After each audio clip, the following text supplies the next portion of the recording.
Hi dears, ಅಸ್ಸಲಾಂ ವಲೈಕುಮ್. Welcome back to my channel. So ಎಲ್ಲರೂ ಹೇಗಿದ್ದೀರಾ?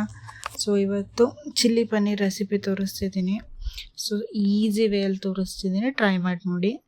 ಸೊ ಫಸ್ಟು ನಾನಿಲ್ಲಿ 100 ಗ್ರಾಮ್ಸ್ ಆಫ್ ಪನ್ನೀರ್ ತೊಗೊಂಡಿದ್ದೀನಿ, ಕ್ಯೂಬ್ ಸೈಜಲ್ಲಿ ಕಟ್ ಮಾಡ್ಕೊಂಡಿರೋವಂಥದ್ದು. ಇದಕ್ಕೆ 1 ಟೀ ಸ್ಪೂನ್ ಅಕ್ಕಿ ಹಿಟ್ಟನ್ನು ಆ್ಯಡ್ ಮಾಡಿಕೊಂಡು ಈ ಥರ ಮಿಕ್ಸ್ ಮಾಡ್ಕೊಳ್ಳಿ. ಸ್ಪೂನ್ ಹಾಕ್ಕೊಂಡು ಮಿಕ್ಸ್ ಮಾಡೋಕ್ಕೆ ಹೋಗ್ಬೇಡಿ, ಪನ್ನೀರ್ ಪುಡಿಯಾಗಿ ಹೋಗುತ್ತೆ. ಅದರಿಂದ ಈ ಥರ ಮಿಕ್ಸ್ ಮಾಡ್ಕೊಳ್ಳಿ.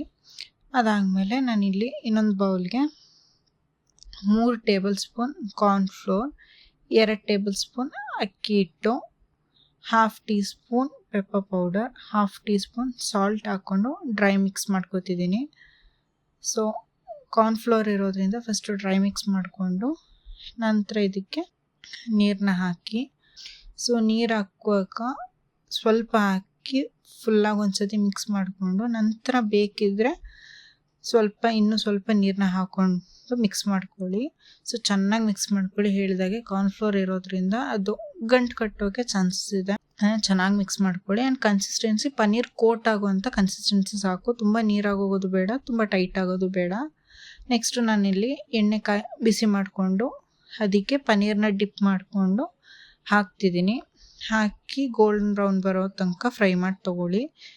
ಸೊ ಇಲ್ಲಿ ಅಬ್ಸರ್ವ್ ಮಾಡಬೇಕಾಗಿರೋದು ಏನಂದರೆ, ನಾವೀಗ ಪನ್ನೀರ್ ಫ್ರೈ ಮಾಡಿದಾಗ ಅದೆಲ್ಲ ಅಂಟ್ಕೊಳ್ಳುತ್ತೆ. ಸೊ ಇಲ್ಲೇ ಸಪ್ರೇಟ್ ಮಾಡೋಕ್ಕೆ ಹೋಗಬೇಡಿ, ಪನ್ನೀರ್ ಪುಡಿಯಾಗೋ ಚಾನ್ಸಸ್ ತುಂಬ ಇದೆ. ಅದರಿಂದ ಫ್ರೈ ಮಾಡಿ ತೊಗೊಂಡಾದ್ಮೇಲೆ ಸೀಸರಿಂದ ಕಟ್ ಮಾಡಿಕೊಟ್ರೆ ಸಾಕು. ನೆಕ್ಸ್ಟು ನಾನಿಲ್ಲಿ ಪ್ಯಾನ್ ತೊಗೊಂಡು ಅದಕ್ಕೆ ಬಟರ್ ಹಾಕ್ತಿದ್ದೀನಿ. ಬಟರು ಸೀದೋಗದೇ ಇರೋ ಹಾಗೆ ನೋಡ್ಕೊಳ್ಳಿ. ಸೊ ಬಟರ್ ಮೆಲ್ಟ್ ಆಗಿದ ನಂತರ ನಾನು ಇದಕ್ಕೆ 1 ಆನಿಯನ್ನ ಕಟ್ ಮಾಡಿರೋವಂಥದ್ದನ್ನ ಆ್ಯಡ್ ಮಾಡಿಕೊಡ್ತಿದ್ದೀನಿ. ಇದನ್ನು ಹೈ ಫ್ಲೇಮ್ಗೆ ಹಾಕಿ ಸಾರ್ಟ್ ಮಾಡಿ ತೊಗೊಳ್ಳಿ. ಆದರೆ ಸೀದೋಗದೇ ಇರೋ ಹಾಗೆ ಕ್ವಿಕ್ಕಾಗಿ ಮಾಡಬೇಕಾಗುತ್ತೆ.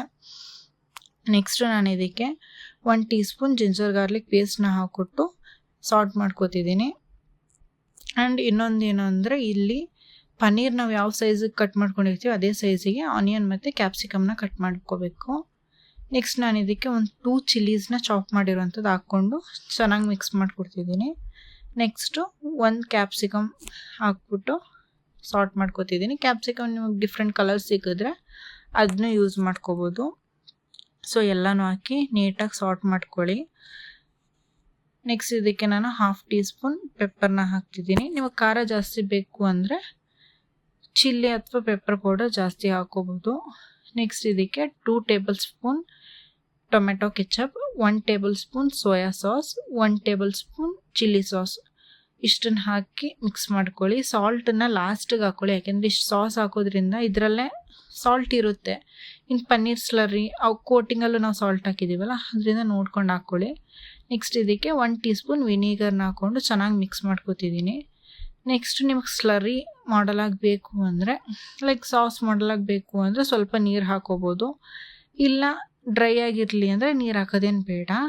ಹಾಗೆ ಫ್ರೈ ಮಾಡ್ಕೊಂಡಿರುವಂಥ ಪನ್ನೀರನ್ನ ಆ್ಯಡ್ ಮಾಡ್ಕೋಬೋದು. ನಾನಿಲ್ಲಿ ನಮ್ಮ ಮಿಕ್ಸು ಬಾಯ್ಲ್ ಬಂದಾದಮೇಲೆ ಇದಕ್ಕೆ ಪನ್ನೀರ್ ಹಾಕ್ಕೊಟ್ಟು ಚೆನ್ನಾಗಿ ಮಿಕ್ಸ್ ಮಾಡಿಕೊಂಡು ಟೈಟ್ ಮಾಡ್ಕೊತಿದ್ದೀನಿ. ನಮಗೆ ಯಾವ ಕನ್ಸಿಸ್ಟೆನ್ಸಿಗೆ ಬೇಕು ಆ ಕನ್ಸಿಸ್ಟೆನ್ಸಿಗೆ ಹಾಕೋತಿದ್ದೀನಿ.